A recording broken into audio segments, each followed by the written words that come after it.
Mr. Brayley, what's going on? How are you doing tonight? Doing great. Just taking it easy, trying to get some rest after this past weekend. Yeah, no, had a That's great about it. time in Amber. It was a little hot, I'll say that. So, but scores were low Why? and we had a good time. I don't know how anybody could go to Amber and not have a good time. That place is just fabulous. And this was my third year. I went 2 years ago, um, pretty much at your request, and come down and check the place out. And just, man, I mean, that is just such a gem down there, up there for me, but fabulous place. A lot of fun. I'm trying to figure out what the Corn Ferry Tour um, Monday qualifying results were for the Course. day after. Golf Yeah, course was in great shape. Definitely giving up some scores, but it was yep. hot. So, Man, it was hot. I'll tell you, uh, I went down with Tom Lawrence and Dennis Joyce, two of my Division two guys, and we played on Thursday. Then we played on Friday in that event. And I'm telling you, by Saturday, man, I was gassed, and we teed off in the afternoon. So it was really hot, and my scores just continually went up along with the temperature. So, but great place. I love it. right. Keep looking for it. I don't know if I'm going to find it while we're here talking. Yeah, Hey, I honestly, was this I is was sitting in the little restaurant area there after one of the rounds, and two of those young guys were in there. I asked them what they thought it was going to take to qualify. They said probably 65. So oh, for that sure. was, Taylor Gossett from Oklahoma City, who tripped himself there on I think number 16 with a double bogey. He was at one time 3 or 4 under, and Yeah. he was playing some fabulous golf. So I'm trying to find it. Well, right now, Illinois guy Luke Guthrie shot 8 under today, 63 out there. That's pretty good. See if there's any other Monday qualifier, anybody I see. So just Wow. looking for the scores out of Panther Creek today. It's gettable. So, but anyway, back to Amber. Yeah. 160 players, Mark, full field, lots of fun. Some great champions. Taylor almost got it done. Your boy almost got it Yeah. done in Division One. So, but our guy from St. Louis, Dylan Davidson, man, he's been on a little bit of a run. So he takes home the first championship, the Division One championship. So that was fun to watch. I think what was it, 1 under total, maybe? I need to pull up these I results. think so. And yeah, I saw him. He's a good player. Yeah. St. Louis did really well. Of course, you guys play there like what 4 times a year, and We play I there. know We play there every time. Mike Lingenfelter won for the second straight year. I mean, that guy's just Mike. He's so much fun to play with, and he just beats Ambrower to death, doesn't he? Yeah, I mean, just solid, man. 77, 79. Not anything special in D2, but enough to get it done. Takes a one-shot win over Matt Nemnich and Brian Vance. So, Yep. I know the 18th hole took a little bit of advantage of Brian, which it can do to the best of us. 18's a little tricky par five, man. Like you think you can overpower it, and usually when you try, you make a big number. A big number.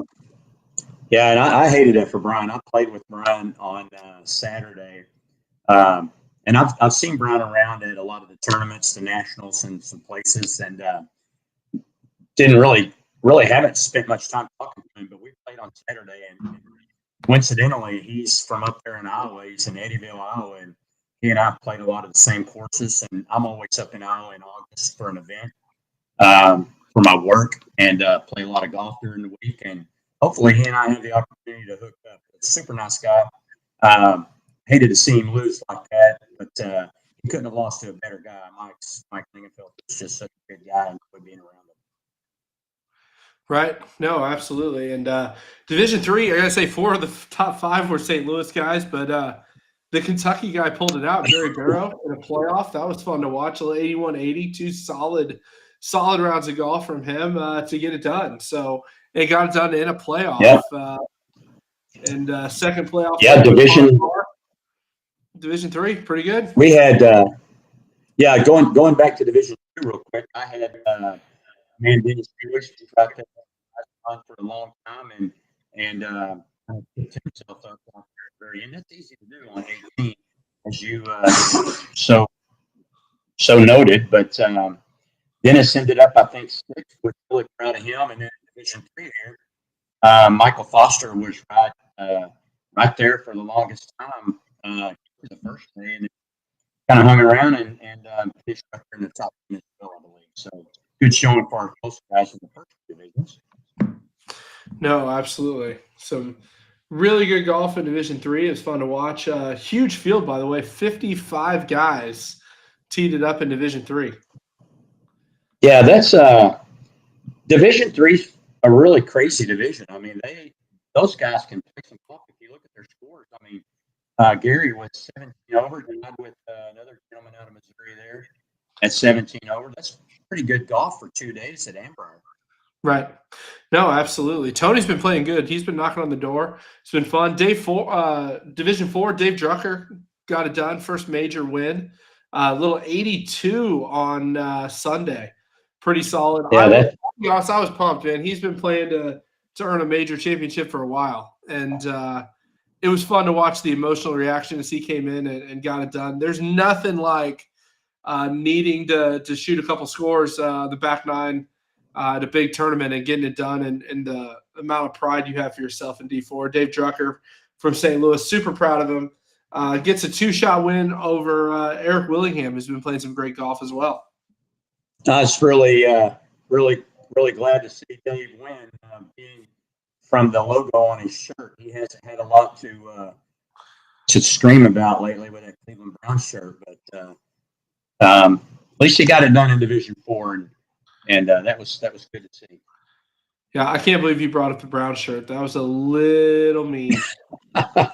Yeah, that was cold. I'm sorry. That was a little bit, but that's okay. Yeah. You know, Division 5 was a battle back and forth all day long. It was fun. One shot separated the two leaders. Chris Brockmeyer got it done. Albert Tordoff put quite the challenge from Iowa on him. Eagle on 9, chasing the whole back 9. But Brockmeyer really gets his first big major title. He's been playing since 20. The funny part is I like to give Brockmeyer a really hard time. You can tell by the picture. He's a little bit of he's an interesting dude. We'll just say that. And so I was looking through my phone today. I was at dinner with Chris before this, and you know how your phone puts together like the memories of different people. So I've got pictures with him on my phone since 2022. So he's been at it for 4 years in the APT, and for him to get his first big time major wins a big deal. So that was fun. Yeah, that's why those guys go to those majors. And if you look, it's you can look at a lot of those divisions, look at the finishing scores, and it's a shout out to Fagley, Matt Fagley, the competition czar, and the rest of the team. They really do a great job of getting people in the right divisions. And speaking of Fagley, he's not paying attention, so I brought him on. So you can see there you go. Yeah. What's up, thanks? Yeah, I thought he was laughing at my comment. I know. Great job that he does, but no, they do a good job. Like, bring him on camera. Well, I mean, every single division was someone won in either a playoff or by one stroke. That's pretty solid with our handicap. So good job to those guys.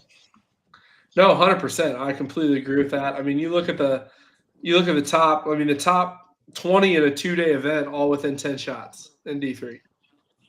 Yeah, that's pretty cool. It's pretty good. It's a lot of fun. It is very. You are on, Fagley. Okay. You're live. In case you're wondering, so say hello to everyone. Okay. Hello, everyone. You see the name of somebody today.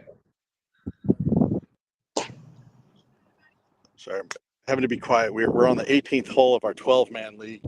I ran into a guy that was having some health. He was under the weather. So I was able to brag about being 9-8 today.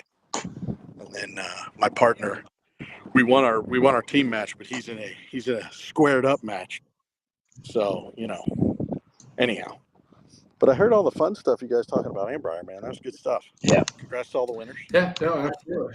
Well, we got a lot more coming up. So, Chris, what's next on tap for tonight? I know we got some special guests to bring on, so that'll be fun. We got a couple players with us, some Folds of Honor Friday winners, So what Chris put in the chat initially, I was like, I can't say that. But we've got one of the champions with us. We got Gary Barrow from Kentucky.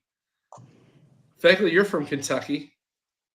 He claims he's from Kentucky. From time to time. So, I mean, that doesn't look like in Kentucky to me. That's all I have to say, Gary. Well, it's inside the house. No, that was the. I'm trying to stay cool.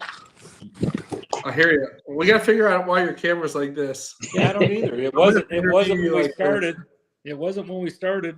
That's what my daughter does. She's like this. She's looking like this at me and smile. Oh, there you go. Doesn't make, well, is that work? Yeah, there you go. Okay. Well, I'll have to hold the thing then. Now we're good. Fagley came on and broke the camera. I think that's usually what happens. It's pretty normal. Yeah, normal. So, biggest expense in the APT is replacing cameras that Fagley looks at. Understandable.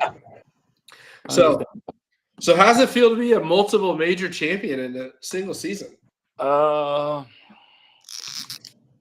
guess you could say it's fantastic, but the first one I kind of walked back into because I think I double bogeyed the last hole to win down in Kiowa. My buddy Rusty Estes doubled it well, and I was 2 shots ahead of him. The funny thing about that was I told the caddy that was caddying for us, you could tell he was not real happy with our play until I told him on the last shot of the second of 18, I said, I'm just going to let you know that I've got a 2-shot lead, and all I need to do is make bogey, and I can win this thing. He starts laughing, So, anyway. Gotta love the caddy conversations at Kiowa. Oh, yeah, they're nice. But Ambrier, first time I've been there, got to walk some of it on Friday and see it all. And obviously it helped out on Saturday and Sunday. It was very, very warm. I did not appreciate the 2:57 tee time on Sunday. Yeah, unfortunately, somebody's got to get it when there's 160 guys. Wow, it was a long day. And then to go into a 2-hole playoff, it's like, oh, my God. I would just like to point out that 160 guys in straight tee times and 100-degree temps, not a single 5-hour round, Gary. Oh, that is true. The other interesting thing when you were talking about the Corn Ferry Tour, they were right behind us the whole day on Sunday, and hitting, I won't say hitting into us, but man, they were on the back tees, and where they were hitting the balls, it's like, oh my gosh, we have no business on this golf course with those guys. I mean, my gosh, it's a big difference. It's fun to watch this week. The Corn Ferry Tour is at Panther Creek, place that's near and dear to my heart. Monday qualifiers at Ambrier, the Monday after our major there as well. But it's always a good time to watch because the Memorial Health Championship on the Corn Ferry Tour, average cut line somewhere between -5 to -6. Yeah. So it's one of those, you got to golf your ball or you just go home. Well, we were on the driving range, right next to them, and they, it was embarrassing to stand there and try to hit a ball next to a guy that's Corn Ferry Tour, but you heard them talking about it, and they were all saying it's going to take 10 under to win. It's like, holy cow, 10 under out there. Good luck with that. But yeah, you got to go lower on that place. It's certainly gettable. And the interesting thing about Ambrier that makes it such a good tournament course is you have opportunities to score early, and if you don't take advantage of them, it brings in a lot of pressure the rest of the day if you need to play catch up. The first 7 holes at Ambrier are by far the easiest and most scoreable, and then you get back into the woods and good luck making birdies if you need to. Yeah. Well, which you were talking about 9 and 18 and stuff like that. I learned that you don't have to hit driver on both those holes. Correct. On 18, that was the thing that I truly learned the second day. It's like, well, I don't need to hit driver because I don't want to be rough on the downhill slope. You just lay back behind the bunk. Or 14's the same way. I agree, really. 14, So, par 5. Yeah. Tricky little. Yeah, it's really easy once you played it like 20 times and know where to hit it. But the line is different than what you see off the tee. That is for sure. I would agree with that. Because 13's like that too. You think that you can put it up on the right hand side, and whoops, there's a ditch over there that you don't see. I will tell you the trick of getting through that golf course through 12, 13, and 14 is you aim at the fairway bunkers. On 12, it's the fairway bunker on the left. On 13, it's the fairway bunker on the left. And 14, it's the fairway bunker on the right. If you hit it at those bunkers, you're in good shape all the time. Okay. Thank you for telling us that now. You know, I You guess didn't ask. I didn't ask. That's true. I did not ask. So be happy to share the local course knowledge of Ann Briar, but a fun major. It's always fun to see 160 guys from all across the country. 55 guys in Division III is always fun. That's really big tournament, but it took 2 holes in a playoff. You beat up on my boy Tony from St. Louis. So tell me a little bit about the playoff. What were the thoughts like? You played with Tony all day, right? Samay had shot a 77 the first day, and I thought we had no chance of running her down. And she kind of she started real rough. And then the Iceman out of Bartlett, Tennessee was in there. And then Tony and then me. And I knew making par was my friend because I think that's all I did. I take that back. I threw in probably a 40-footer on 9 for a birdie in front of Tony. And that started me catching up with him. And then on 18, I was on the front of the green and that pin was in the back, and I about did it again and ran it in there, and I had about a 4-inch putt for par. And I thought there's no way that I thought I'd tied him or anything like that, because Samay said, well, I think you won. I said, oh, I didn't win. Tony was beating me. And Tony says, no, I think we're tied. And I said, oh, I hope not. I hope not. It's hot. I want to go home. I mean, we're from Kentucky. We had a early flight the next morning. It was getting dark. I said to Samay when we first started, I won't be surprised if we get done before it gets dark. But anyway, so. And you got done and had time for a 2-hole playoff. And that was about it. The bugs are biting your legs and biting, whatever, and you're out there teeing off. The first tee,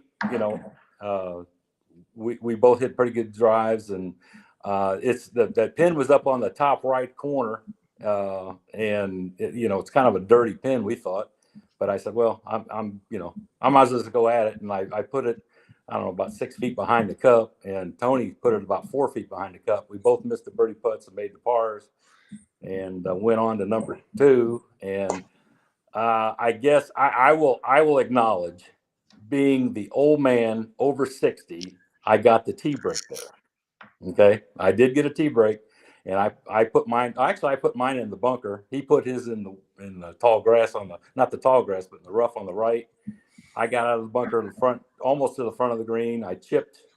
Oh gosh, not a very great chip, but I had probably a 30-footer for par, and he was over the back and came back on and he made bogey, and I rolled that 30-footer in, and I just I was numb. A good way to put it, I was just numb. It was hot. I was tired. And I almost would say I didn't care. It just rolled in, and that's what happened. Nice. I'm sorry to say that's how I won, but that is how I won. I love it. So why don't you tell us a little bit about your experience playing the APT? Obviously, you've had the chance to kind of travel around the country this year. What are some things you're enjoying about, and just some thoughts and about what you're getting to live on? First of all, I have been with Casey since 2015. Casey Dixon, he does a great job playing, putting tournaments on in Kentucky.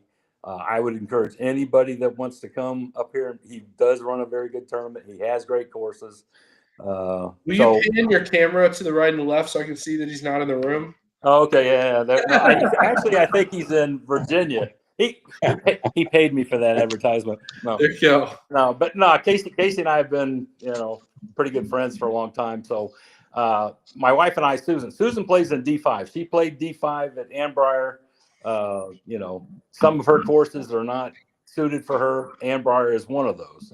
She did okay, but she would much rather play Stream Song. Right. So anyway, we have recently retired, and we have stated that we are going to get on the golfing kick more than we have been. So the Tuesday before the Empire, we were in Oklahoma City playing with Keith Tillman out there at Jimmy Austin, which Jimmy great Austin. golf course, great golf course. Yeah, Yeah. and we got to go to Torrey Pines. Fantastic. We've been there before, but that's a great place. We went to Kiowa. That's a great place. I mean, we just think APT is an opportunity to go play some of these courses that sometimes you can't get on, and play in a competition that's the icing on the cake. I mean, it's just a fun thing to do. We're looking forward to going to French Lick. We're looking forward to going to Grand Haven, and then calm down and maybe just go to Florida. So anyway, we're on that kick, the golfing kick. We say do as you can, because one of these years you won't be able to do it, and that's kind of where we're at. Cool. Well, we love having you. Certainly, you're talking about French Lick Major sold out into next month. American Dunes, we still got room for 10 teams to American Dunes, the Wingman and Winghaven. Not Winghaven, sorry. At Grand Haven. Winghaven is one of the courses on the St. Louis schedule here in a couple of weeks. I'm getting confused. But team event at American Dunes is going to be a lot of fun, so definitely join us for that. And then the North American Championship registration is going to open for priority exempt players July 10th and open to everyone on July 31st. It's going to be a good time. So Reunion Resort, we're expecting a sellout for that. It's going to be a great time. But man, Gary, appreciate you coming on and your support of the APT. We always love seeing you around the Midwest, and look forward to seeing you here again in a couple months. Yeah, we'll be there in August. We're going to St. Clair and Decatur, and probably the one prior to that. There's on the 9th, I think there's one in August. So nice. We will definitely have some fun with that, and look forward to seeing you. And thanks for joining us tonight. And tell the wife I said hello. So I'll do that. Awesome. See you guys. So we got a lot more tonight, guys. We'll be right back. We do have a message from our friends at Turtleson now.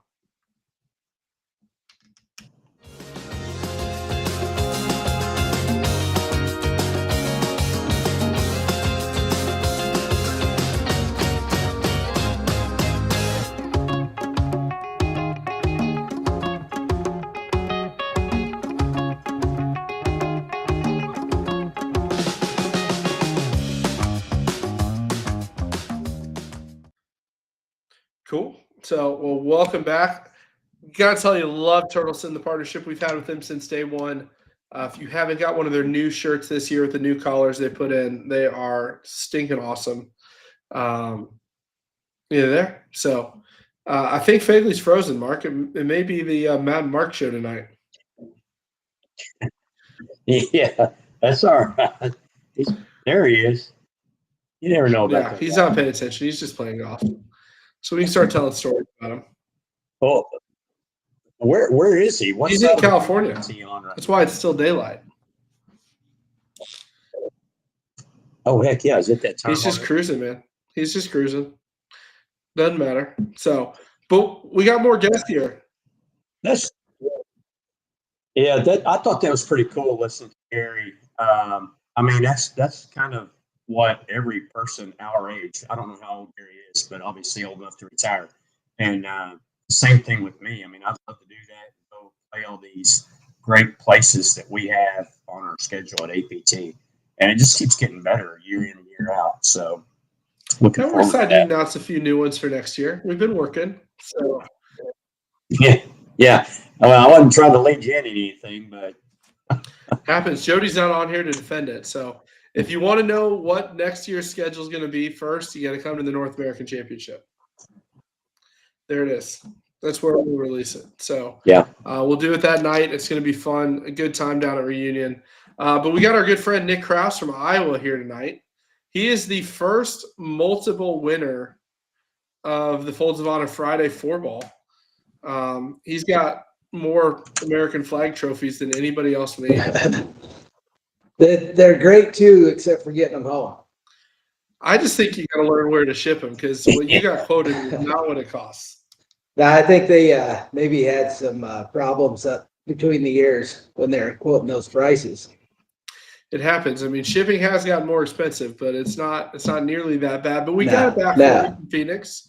We will help you ship your trophy back if we need to. So, but so what is the simulator golf course behind?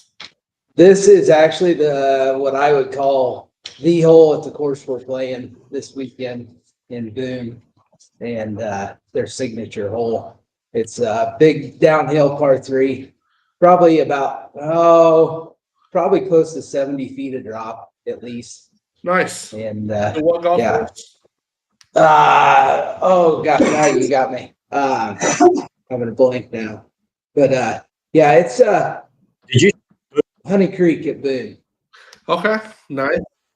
Yeah, Boone, Iowa. We're up here, fairly small Yeah. chapter. We usually get, 40 guys or so at our events. It's growing. Paul Schmitz has moved more tournaments towards Des Moines, and it's starting to grow and seeing new people at every event. So it's been kind of nice, little new blood. And yeah, we're getting along, and it's been a good year so far. Yeah. Are you showing up with your Folds of Honor trophies? No, I should though, just to make them want to go to them. It's true. It's true. We got to So why get don't more you- of our Iowa guys traveling. Nice. So why don't you give a little bit of background of how you found the APT? And I know you've started traveling around a little bit. You brought your wife to some events. Tell us a little bit about just kind of your experience with the APT. I guess, it started playing the tournaments 3 years ago, but it really started probably close to 4 years ago. We rodeoed and just body was taking a beating, and I needed something different to go do, and got my golf clubs back out after about probably 10 or 12 years off.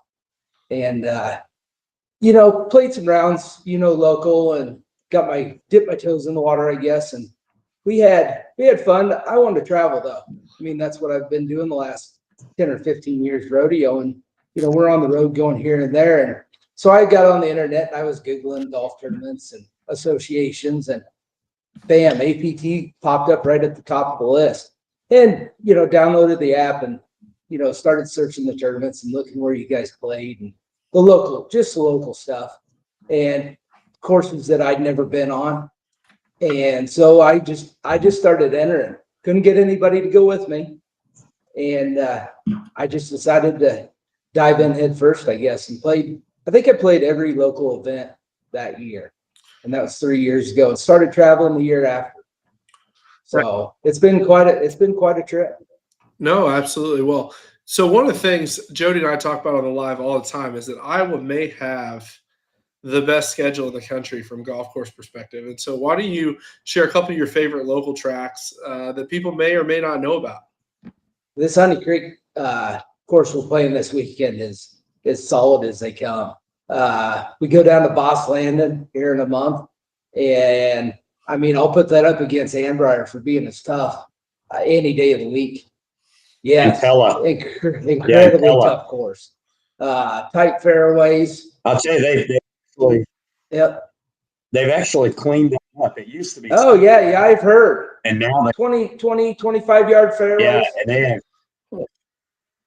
I'm telling you, that place. It's very similar to Anbrier in the fact that it's got some blind shots, and if you don't play around in front of that tournament and be familiar with where to hit it, you'll do the same thing that Anbrier. It'll eat you alive. And this Honey Creek course this weekend, Chad West, he got down there with me for the first time this last weekend. I told him, I says it's just another Honey Creek. I says it'll snake bite you. Yep. Cool. Well, I mean, I know the Iowa schedule, obviously starting to get good. I've been up to what's the course just south of Des Moines, the Legacy. That's a fun Legacy. Right? Yeah, it is. We played that. Yeah. We played that. I suppose it was a month or so ago, and it's a pretty solid course. You start looking at courses around Iowa, and probably there's 6 or 7 courses on our schedule that outside of the private courses that you can stack up against anybody. Right. And even the ones at the bottom of the list, for quality wise, they're still super solid courses. Yeah, no, absolutely. Well, which of the travel events you've been to, which one's your favorite so far? Oh God, I love desert golf. TPC courses probably aren't my favorite, but we got down there and Eagle Mountain for the 4 ball on Right. Friday, the Folds of Honor deal. Those are That really is good. a bang up course. That is probably some of the most spectacular views that you could ever find in the desert. Yeah, no, that place is a lot of fun. So desert golf guy, did you go out to Black Desert, Utah? No, we were in the field, so I didn't get to get away, but that is definitely on the bucket list. Yeah, it's definitely a good spot. So, but yeah, TBC is always fun.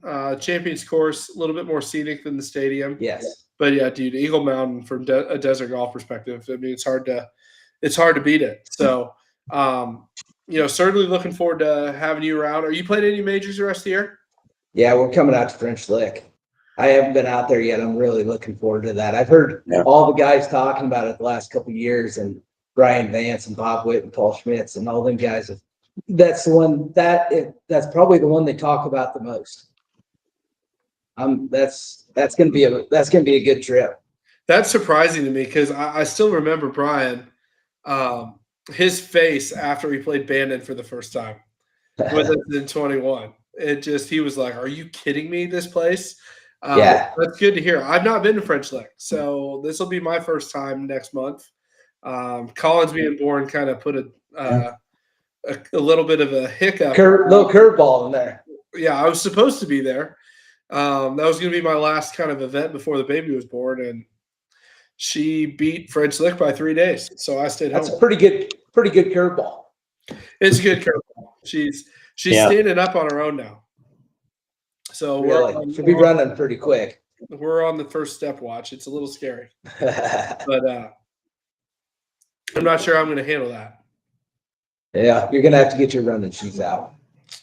100%. She's already running away from us, crawling around the house. I bet. So, and giggling the whole time. She thinks it's funny. It's a game to her. So she's like, she smiles more. Yeah. That kid smiles the whole time. Yeah, it's so funny. But she's good. Anyways, well, Nick, I appreciate you joining. Chris, what else we got topic-wise tonight, man? I'm letting you drive. It's making me nervous. Do we have the czar ready? Hey, I got a quick question for Nick, though, real quick. Have you ever played the Harvester, Nick? No, I actually got a buddy. His son's caddying down there here this summer, and I'm trying to weasel my way on it. It's probably the toughest course in Iowa to sneak onto. Yeah, I'm pretty lucky. I got my fingers crossed that it'll happen, but I'm not. Well, good luck with it. It's as advertised. It's really nice. I hope you get that opportunity. I do too. There's the winner. Hey, he actually made it back to the apartment and everything. Run, Fagley, run. Oh no, I'm not at the apartment. I'm at the country club here is a very nice little setup up in there, like administrative offices where they can have members come up and do some stuff. So I was here yesterday and enjoyed it, and I was like, hey, I know where to go. So yeah, I'm here. So Nick, good hearing from you, dude. Hey, how's it going? I heard bud? some things off and on, so good. You're a busy guy. Good. Now you don't sound like an Iowa accent. That's the only a little bit. So the only question I had was the accent, because it doesn't sound like you're an Iowa guy. I haven't worked in an OP yet, and the OP always comes out at some point. That's a Midwest thing. Yep. Fair enough. Fair. Well, Fagley, you got to drive, man, because I've been knee deep in the points audit all day today. So I've got numbers like this. Nice. So well, I can totally understand. Man, all right. Well, Chris, what's our next topic? Oh, Rule 5. Rule 5 is the next thing. Fagley, talk about your match today. I'm going to look up and even see what Rule 5 is. Yeah, exactly. Well, so we played we have a 12-man Thursday league, and we play both, a home and away match with different clubs. And today I got out to a good start. I was 1 under through 6, and was up by 6 holes, and then made a really bad double, but we have the hole, or I still won the hole, and then made a bogey. We finally have the hole after like 7, and then I think I won like the next 2 to win like 9 and 8 or something. So it was it was good, but the poor guy, he was struggling. So he looks at me about the 3rd hole and he goes, I tried to find a replacement. I had bad food or something last night, so we at least put him out of poor misery early. But it's a fun time. It's a great little course up here, and we also have some good times. So it's one of those things that I want to see. Maybe at some point we do some match play things, because the way it goes is you have 2 people in your cart, so me and another guy from my club, 2 people in the opposing cart, and you play your ball against one of the guys, and your cart mate plays a single best ball against the other guy, and then you're playing a team game at the same time. So it's it's a team ball and then 2 individual balls. So it's kind of a fun little format. I know we don't do a lot of match play, but if we ever get into those situations where maybe we start having the 12 man traveling squad, and as Chris says, it sounds like a blue golf nightmare. It does create some interesting things on the handicap side, because you'll have a situation where you'll have strokes in the team match but not in the individual match, and that's where it gets really, really wonky. But yes, a blue golf nightmare and handicapping nightmare. So anyhow, so hopefully my little story is there. And we'll kick it over to Nick as a player. You got any suggestions or any thoughts you want to see as a player? Any interesting formats?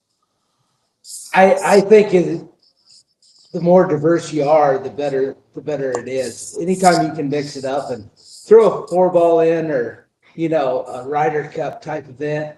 I've seen what St. Louis and Nashville have been doing with their Ryder Cup deal last year. And I think that's as cool as it gets, to have something like that where it's chapter versus chapter. So you take an Iowa, Kansas City, or you got the Minnesota deal going now. Yep. Match up against those guys. I think and put it around Ryder Cup time, or somewhere in that neck of the woods. That'd be pretty awesome. Right. Yeah, absolutely. So Matt, did I fill in enough time for you to get the Rule 5 up? Rule 5 we could spend a lot of time covering, so we'll just jump right into it. There's a couple of things that's interesting. Rule 5 is playing the round. There's a lot in there about playing the round, so I'll just kind of cover what matters. I mean, all of it matters. Read the rules. You know what I mean? Couple things. First thing is the starting and ending round, when to start round, is you got to start on time. So, people, Chris's biggest pet peeve: get to the tee 10 minutes early for your tee time to get your rules, to get all that stuff. If you're late, Fegley, and you're late by less than 5 minutes, it's a 2-stroke penalty. If you're more than 5 minutes late, you're disqualified. However, things happen. So don't be the guy when somebody gets stuck in traffic and calls the committee and we say, hey, man, we'll work you into time. Don't come up to the table and argue to DQ them. As a committee, we have the right to move anybody's tee time for any reason. So, which we will try to do to help you if we possibly can. But don't. One of those pretty easy deals, though. Correct. We need to know about it beforehand. Let's see what else. You can't practice during the play of a hole. That's against the rules. But after. You can after. Yeah. We don't have a local rule banning after, but don't hold up play. It's that simple. Correct. Exactly. Unreasonable delay, prompt pace of play. This would be another good time to put a plug. We got 160 golfers around foursomes with not a single 5-hour round last week. So good job to our members for doing that. That might have been the fastest champion or national event I've ever played. So, yeah, we've had 2 pretty good ones in June. I mean, we didn't have a 5-hour round at TPC Scottsdale with 152 and not a 5-hour round at Ambrier with 160. So, No pressure when we get to Sequoia, but we're moving. Hey, So- and Sequoia has no excuses because it is a Stableford It's Stableford. for everybody. Net double. Net double, pick up and go. Correct. That being said, pace of play, prompt pace of play. Rule book says the committee should identify a policy to enforce on pace of play. Gives maximum time per hole, things like that. Those are all important. Couple things: playing out of turn to help pace of play and stroke play. It's encouraged in the rules. Perfectly fine. Yep. Perfectly fine. It talks about you have to stop play for Lightning. Players also have the option to stop play if they feel like Lightning is an issue. Even if we Right. haven't stopped play, you absolutely have the right to do so. The only thing the rules say is report to the committee after you do so. So that's a good thing. Lightning is no joke. We will be monitoring it, but if you see lightning, you see lightning, man. Like, don't wait for us. What else we got? Rocky Metcalf's got a statement there. Never undercut a birdie, though, and I agree with that. If we play ready golf on the tee box, but if somebody made a birdie, I'd try to get him the honors a little bit. As long as he's not horsing around over there, taking all day. Correct. Yeah, I'm looking at all this stuff for the first time. I'm getting caught up. Yeah. I'm a shout out to the St. Louis guys that I played with, Lingenfelter, Billy Davis. Billy Davis is a fast player, man. He gets up on the green, and if you skull one across and you're walking around trying to figure out what club, he just goes ahead and cuts, man. I loved it. We zipped around there pretty quick. It's fun. And you bring up a Right. really good point. That is something that, that can help, especially because the green complexes are where we spend the most of our time. It's perfectly okay when somebody has that errant chip or bunker shot to go ahead and next person who's ever away, go ahead and putt. I'll tell the story, man. Golf's biggest stage, the Masters. I watched John Rahm hit it in the bunker on 13 at Augusta on Saturday. Not in contention. This is 2 years ago. Back bunker on 13, pin was right up against Rays Creek and hits a bunker shot that trickles all the way into Rays Creek. And his group on the biggest stage in the world putted out while John Rahm had to walk back 50 yards to the drop zone to hit a shot. You know what I mean? Kept things moving, kept people in position. That's the whole thing. Like pace of play, pace of play, pace of play, staying in position. The less variance you have between that, the smoother it goes for everybody. I like the fact that we've initiated one of the players in the group to be kind of a time marshal. I think that helps quite a bit as well. Right. Chris seems to always pick the biggest Tim guy Robinson. in the group too. What, Nick? Chris seems to always There pick you the go, biggest guy in the group too. Right. So There you go. Now, But anyways- Tim Robinson. Hey guys, in the quotes here in the comments, Tim Robinson's got something that we need to address and talk about. yes, this is great. I'm going to put this in. I'm just going to say it. Your warning is when you don't see the group in front of you. There's not enough time on the golf course to give you a warning before giving you a warning. If you can't see the group in front of you, you should be going, oh, crap, we're way behind. So there's not a warning that comes before the clock. I will not compromise on that. And I'll just add, Mark. along those lines, by the time you get everybody teed off and then you make your round out onto the golf course, somebody's already be, a hole or a hole and a half behind. It's hard to go and warn them and then try to follow them around, and then be back in time to start playing. Once your group is a hole and a half behind, you have literally screwed up pace of play for everyone behind you the rest of the day.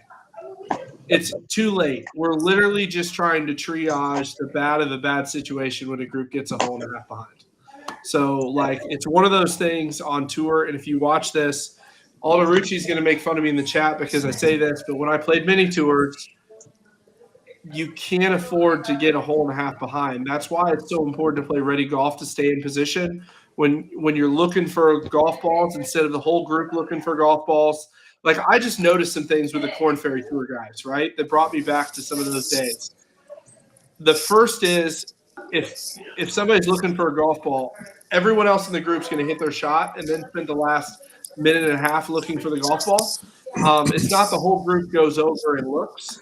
The second one that I noticed that kind of threw me off a little bit, but brought back memories from when I was playing, is when a group clears and you watch a Corn Ferry group, they're on the tee ready to hit as soon as the group clears. A lot of times our guys are sitting in their cart futzing around, waiting for the group to clear, and then they get up and start preparing.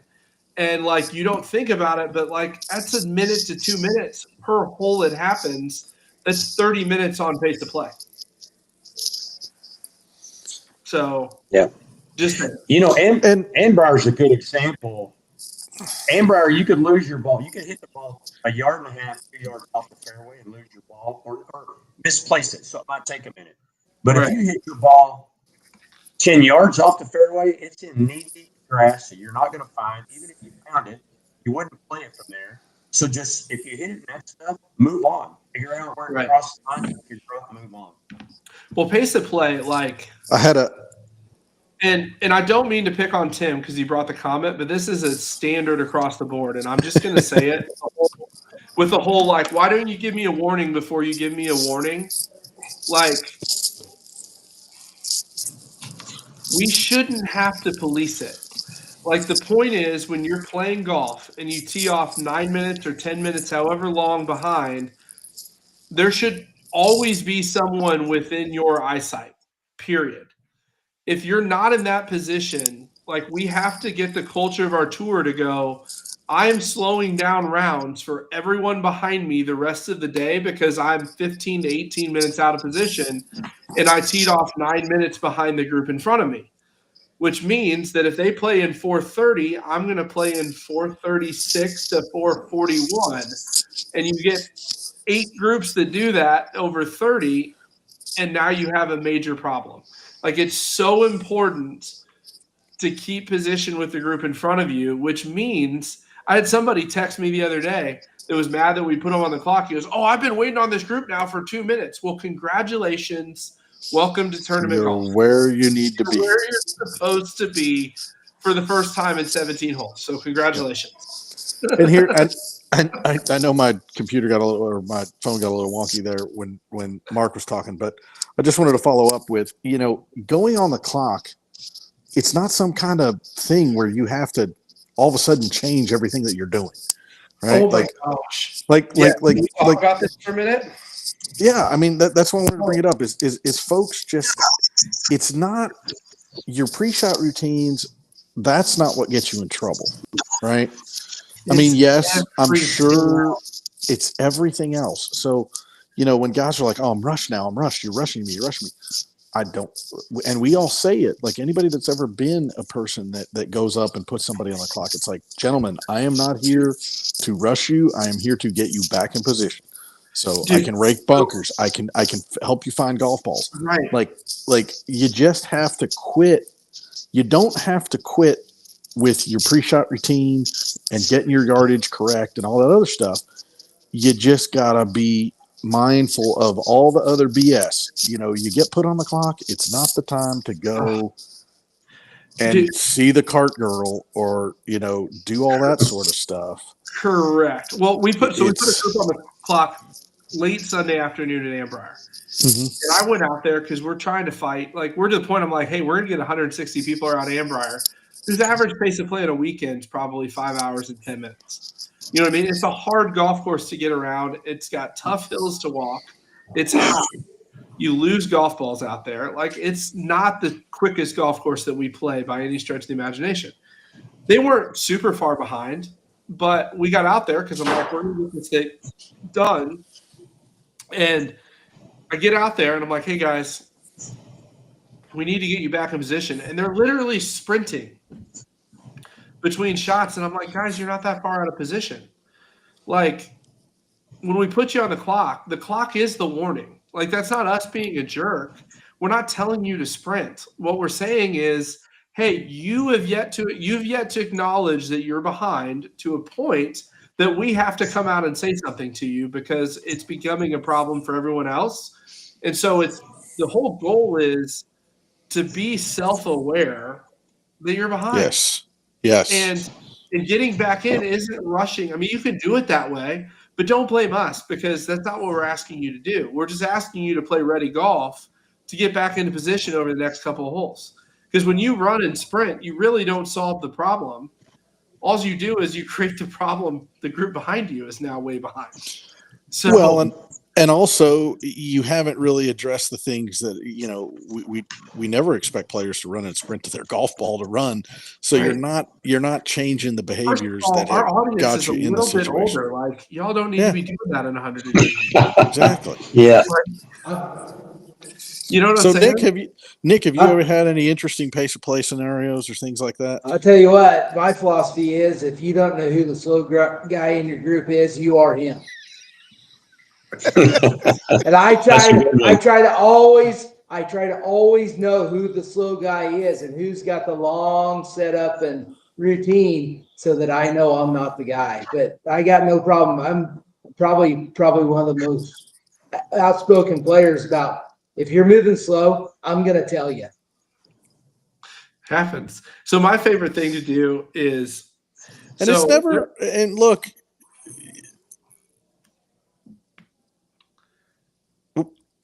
Sorry, we were talking over it. No, go ahead. And it's not you being rude, it's just you being aware. Yeah. Yep. Sorry.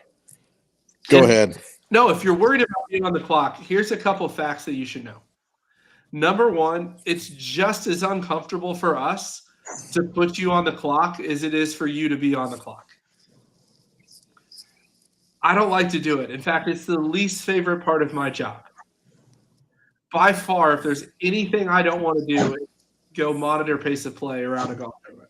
That's the last thing I want to do. But at the same time, like we do it because our players expect reasonably paced rounds. And to do so, sometimes when you guys are slow and not paying attention to what's around you, you need a reminder. But just know it's as uncomfortable for me. It's like the TSA guy that has to feel you up when you go through security.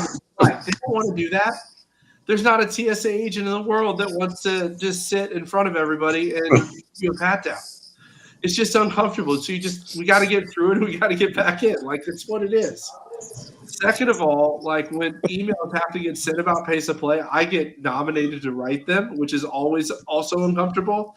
But as Nick says, if you don't know who the slow player in the group is, it's probably you. The other way to tell if you're the slow player is if you feel inclined after I send a pace of play email to come up to me and tell me about a time you were on the clock. Really, you're also the slow player. That's a telltale sign. Just letting you know. There we go. All right. So what's past the pace of play in Rule 5? Don't practice when we close the facility for lightning. It's bad. Yes. I had to type in the chat. I was like, all right, we got it covered. It's our favorite thing. Oh, Chris wants to go to 2 under. Chris will give us a break. There we go. Chris, you giving us a break? We're going to 2 Let's under. hear about the Joey pouch. We will be right back, friends. There we go.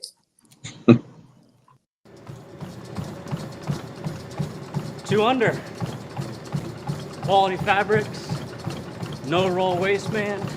Joey pouch. Elevate and separate. No chafing. What more could you ask for?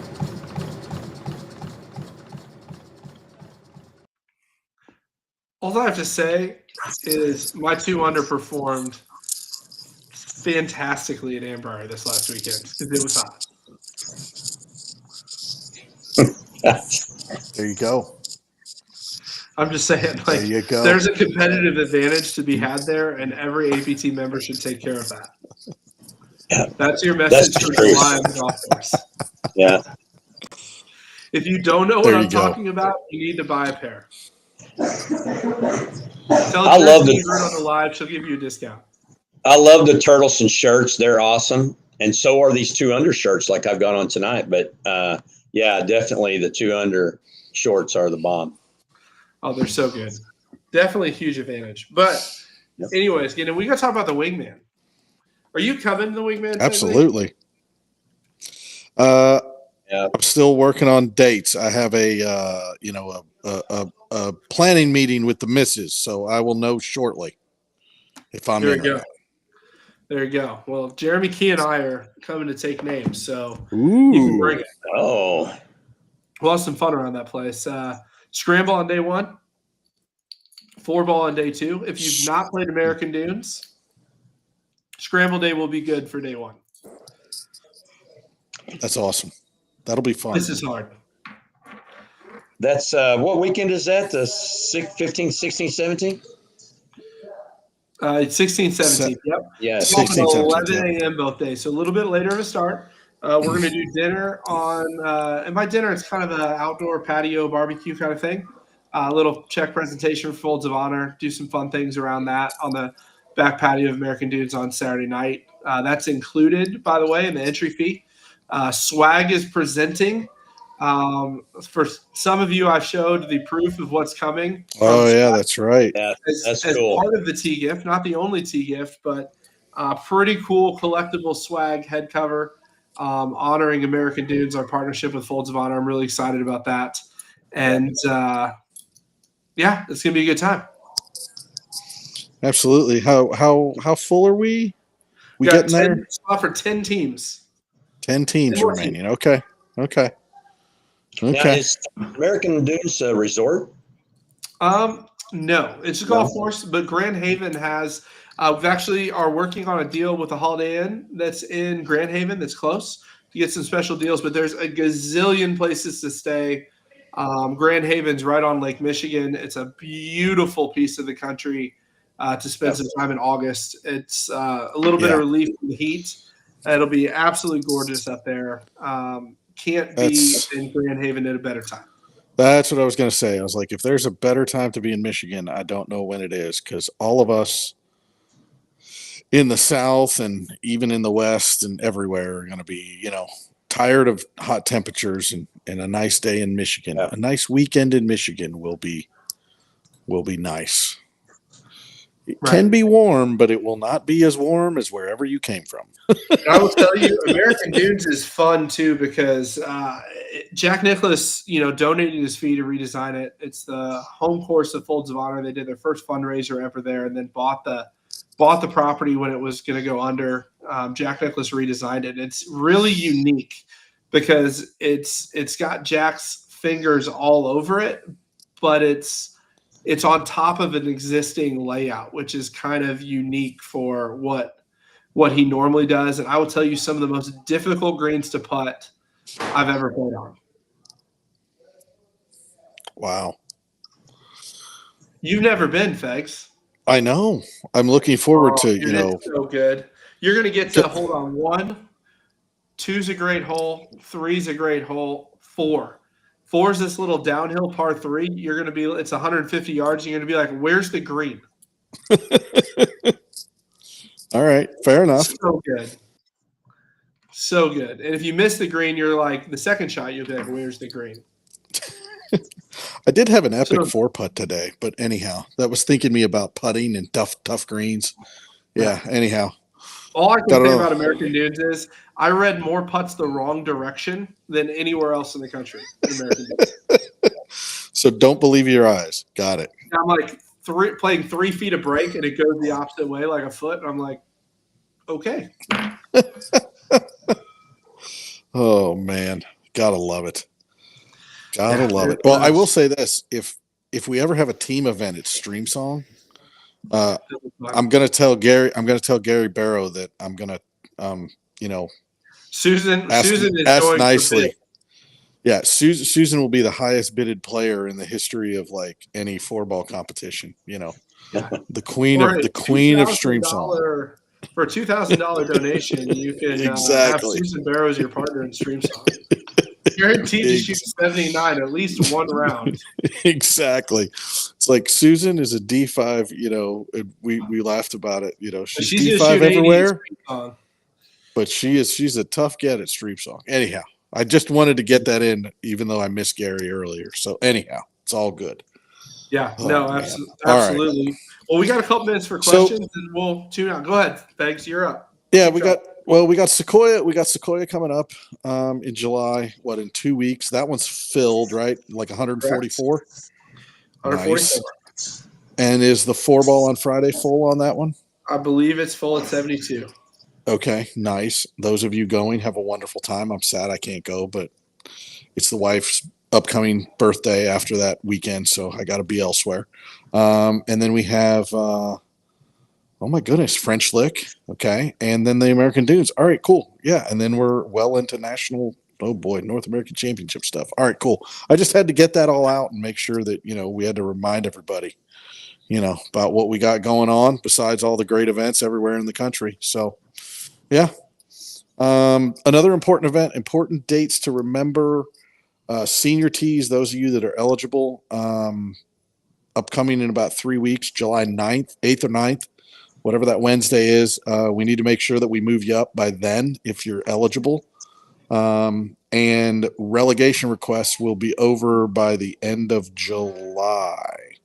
So if you got some stuff going on where you want to look at what tees you're playing or what division you're competing in, stay on top of it. I think, Matt, we had almost 18 or 19, 20 requests this last week. And those of you that haven't heard from me yet, once I'm back home, I will finish up my emails and get communication back to everybody on whether or not they were approved. So it's been a busy time in the handicapping world. Most were approved. Yes, most There are were. a couple that were not. Don't request Yes. relegation to D3 when your handicap's a 6.5. No. And Mark will talk about your That's a great situation. advice tonight, Pegley. Yeah. I wasn't even going to bring that up, but I figured I'd talk to you tomorrow or the next Don't day. tell us that your handicap will be in range in 4 weeks. Yeah. Just go ahead and approve it now. Yeah, that one doesn't work either. Yeah. Real talk with the competition committee on Thursday night. Like, people actually do that. It's kind of funny. Gotta love it. We got any questions? It's all good. Just laugh. Yeah. Any questions? Well, whatever we're doing right. Oh, there we go. Thank Steve you. Daniels. Thank Rule you, 17, there Steve you go. Daniels. Thank Oh, you, boy. Steve Daniels. Thank you. It's okay. So here's an important thing that we do need to cover and make sure we're all on the same page about. If you're in a situation where you hit your golf ball into a penalty area or the 3 minutes have elapsed in a lost ball and you have put your other ball in play, the original ball is out of play. Just because you find it in the middle of the fairway 150 yards up does not mean you get to play that ball. Once you take relief, penalty relief, that ball is in play. It doesn't, at that point in time, it doesn't matter. With the bold exception of what is in our local rules that discuss, a situation where. Let me hit this. Go ahead and hit Let it. me jump in. I'm going to read it, and then we're going to talk about a couple things about the USGA rules. Yes. Because I think it's important to be able to interpret. So for some of the other tour players, it's like, this isn't a USGA rule. Yes, it is. It's model local rule 8B-3. So for your tour director that doesn't read the rule book that wants to say we're not following, it is chapter and verse. So just had to cover that. If a player does not know whether his or her ball is in the penalty area, the player may play a provisional ball under Rule 18.3, which is modified in this way. If in playing the provisional ball, the player may use the stroke and distance relief option, the back on the line relief option, or if it is red penalty area, the lateral relief option, see Rule 17.1, blah, blah, blah. If a dropping zone is available for this penalty area, the player may also use that relief option. So you get 4 options in playing for a provisional for a ball that you don't know whether or not it's in the penalty area. So you don't have to know that it's in there. You just have to not know whether or not it's in the penalty area, but you're going to save time by taking relief before you get up to your ball. And this is the key. The classic situation is when you're trying to cover Correct. go over something, right? Yes. Correct. Over something where you got to go over a bridge and look all around and all the other stuff. No, play the provisional, go ahead and get across the bridge, Correct. look for it, and then move forward, right? Correct. So keep going. I'm going to keep going. And this, by Yes. the way, is on the back of every rule sheet we do in every tournament. So read the back of your rule sheet. In deciding when that provisional ball becomes the player's ball in play, or if it must or may be abandoned, Rule 18.3C2 and 18.3C3 apply, except that when the original ball is found in penalty area within 3-minute search time, the player may choose. So if you find the ball, so you've already played your relief up, and then you find the ball within 3 minutes in the penalty area, you can continue to play the original ball as it lies in the penalty area, in which case the provisional ball must not be played. All strokes of that provisional ball before it was abandoned, including strokes made and any penalty strokes solely from playing that ball, do not count, or continue to play the provisional ball, in which case the original ball must be played. So you have two options. Number one, play the ball you found as it lies, or you've already taken relief with penalty, and that ball is in play. Those are your only two options. When original ball is not found within the 3-minute search time or is known or virtually certain to be in the penalty area, the provisional ball becomes the player's ball in play. That's it. So many people go, oh, I took relief under the provisional ball rule, and then like 3 minutes elapsed, so we didn't know, and then I played the relief and then found it. Like, no, that's not how it works. Once you drop, that ball's the ball in play. The provisional only gives you 3 minutes to search for it. And then you either play it as it lies. If you find it outside of the penalty area in that scenario, my interpretation of that rule is you could play it. Yes. And but again, these are for situations where you're doing it to advance your pace of play. Correct. If you watch the ball, and this is the key, right? If you watch the ball go into the woods, right, and you take your relief, your unplayable no-mo, relief, and you find the ball 100 yards up, you've taken your relief at that point. Taken your relief. Right? That's different than what our and the provisional ball rule does not cover that. Correct. So if you think you hit it into the woods, take your 3 minutes to look and find it, then drop the ball. Correct. Because it's over. You can't.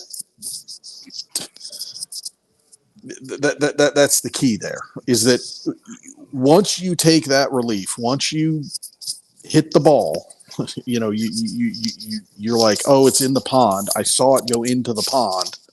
I'm dropping my ball. That's it. Now, when you find it, I don't know, it hit a rock or something, you find it later, it's rub of the green. Yes, it's a little difference here in it's a key difference. And one of the things that you and I need to talk about, and I'll bring it up I'll just bring it up, is maybe on those golf courses where we know the local rule is going to be in play, we need to specify which hole, right? Like hole 15 has a carryover water, institute the local rule, move forward. That's something that we potentially, can do to make sure that people aren't confusing the two things. Right.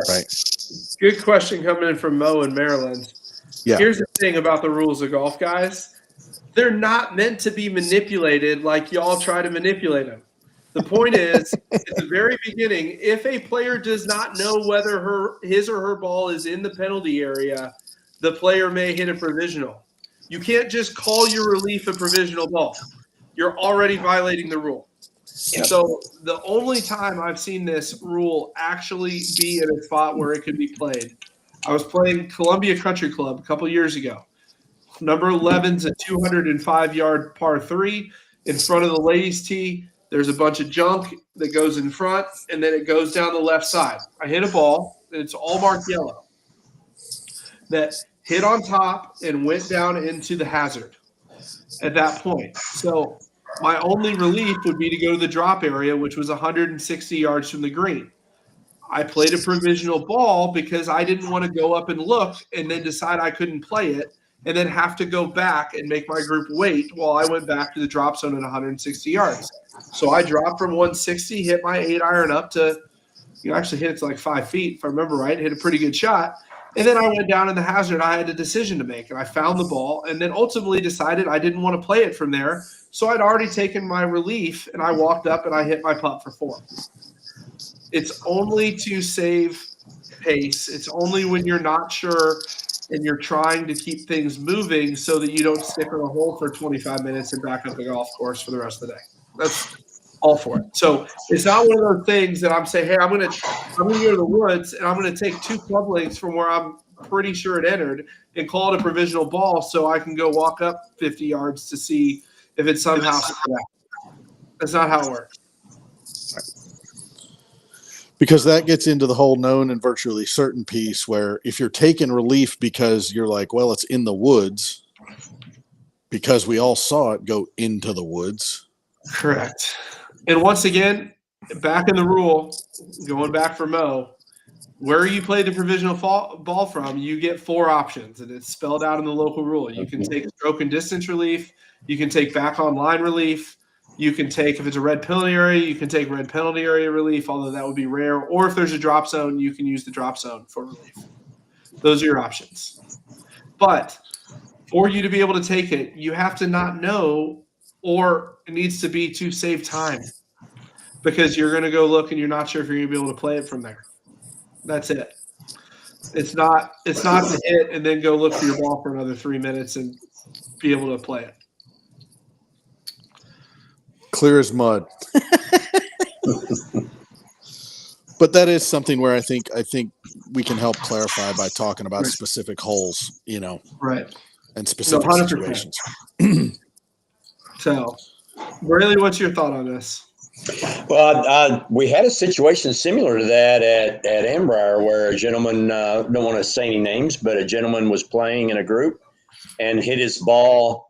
What's the hole? I think it's like 4 or 5, Matt. That's the par 5, and you can really get aggressive by taking it over the lake and the bunker right alongside of it. I can't do that because I just hit it in the lake. Well, I mean, I'm in my 60s. I have no chance of doing that. But I know that there was an incident where the ball was they were looking for the ball, and one of the gentlemen said, hey, I think your 3 minutes is up, even though the guy that had lost his ball was the guy in charge of the 3 minutes. And you could see where maybe he was, I don't know, might not call that on himself. I don't know. I wasn't there. But in walking back to play, to drop his ball where it crossed the hazard, he found his original ball in the hazard. So he was going to play his original ball in the hazard. And the other gentleman said, hey, man, your 3 minutes is up. You can't play that ball. And so there was some discrepancy there. But I think just being clearer on it, and I even made the comment that I feel like at some points in our tournaments, there's some sportsmanship that needs to be adhered to. I mean, we're not getting paid millions of dollars to play a game. So, be reasonable. Take the penalty. And yes, Steve, bottom line in your situation, that was a if you don't, how do we put it? It was an incorrect decision. It's been addressed and moving forward. Yeah, the thing that kind of is, a guy's going to play the ball off of basically sand and dirt within the penalty area. He's going to play it as it lies in the penalty area next to water. And to me, it just didn't seem like, if it was me, I'm just like, well, go ahead and hit it, because what's he going to do? He's not going to hit it on the green from there. And I don't know, on day one of the event, I probably would have said, go ahead and play it, but that doesn't mean it's right. I mean, the bottom line is, and this one's all the time, like, once you take relief and put a ball in play, that's the ball in play, period. I agree 100%. But anytime. In that example that I gave you, that ball, there had not been another ball dropped and in played. No, 100%. Yeah. So, I mean, how would you call that? And that's one thing. Well, and that's one. If it was 3 minutes or not, because if it's an estimate of 3 minutes, Agreed. for 3 minutes. That's where it gets to be interesting. Correct. And that's why we need to all be, we all got to be fair. Look, there are going to be situations where 3 minutes is going to pass and you ain't going to find your ball. It is what it is, guys and gals. Like, look, I'm competitive as the next guy and it stinks and it's a bad break. Yes. But again, it's like when people get all upset when their ball's in a divot, Well, guess what? When my ball ricochets off a tree and goes into the middle of the fairway and I knock it into the middle of the green and roll in a birdie putt, I don't say how unfair it was and I should have thrown my ball into the woods. Yeah. Like, sometimes you get the breaks and sometimes you don't. And that's something that I think all of us, spend a little bit of time and just go, hey, if it's questionable, you can always play 2 balls. Always put the second ball in play because there's a situation where people disagree on. And then also just be humble about sometimes the breaks don't roll your way and it is what it is. So Yeah. Golf's not meant to be fair. That's the number one thing. Golf, just like life, ain't fair. So anyhow. But anyways, well, I think that's enough for tonight. We'll jump back on some of these next week. Yep. We'll cave Kennelly's questions, guys. Appreciate you guys tuning in. Next week, I think we'll be live. It depends on what Chris wants to do. It's travel day. It's travel day. Travel day. We're not going to be live next week. 2 weeks. 2 weeks. Quick We'll be by introducing Chris, you wasn't it? to a new APT staff member in 2 weeks. Oh yeah, that's a good point. Yeah. There we go. We'll see if he gets on camera or not. We'll find out. There you go. That's going to be exciting. If it's the one I'm thinking of. Yeah. I don't think you know about this one, Brayley. Okay. Good. No, we'll see you guys. We won't bring him on camera. I'm just kidding. We'll bring him on camera at some point. But anyways, appreciate you guys tuning in. We'll see you guys in a couple weeks. And if you have any questions, obviously you can always email support@aptgolf.org or handicaps@aptgolf.org. Believe it or not, those do get to me when they need to. So eventually, send the questions in, and we'll be happy to talk to you. But you guys have a great night, and thanks for tuning in. See you guys. Get there. Get there. Get there. Get there. Those 2 words are said by golfers all over the world as a sign of respect, a whisper of encouragement, a roar of support. It's what we say to our competitors, our loved ones, our heroes. It's what we say to ourselves. Get there. At Worldwide Golf, we're like you. We strive to improve our game, to elevate our standards, and transcend our limits. Our commitment is to the journey, to the tradition, and to the spirit of golf that unites us all. Since 1963, Worldwide Golf has been there to supply golfers with the equipment and apparel they need to drive their journeys forward. With over 100 retail locations spread across 10 retail brands and the best golf e-commerce websites, we have exactly what every golfer needs for however they choose to play. All of this done to help golfers who want to be their best get there. We are golfers, and we're here for golfers. We built a brand around evolving the game and having what you need to play your way, and it shows in every product we offer and every experience we provide. Our goal is singular, to help you get there. Though the game may change, our mission remains: to stand beside you, to grow with you, to celebrate every victory and learn from every shot.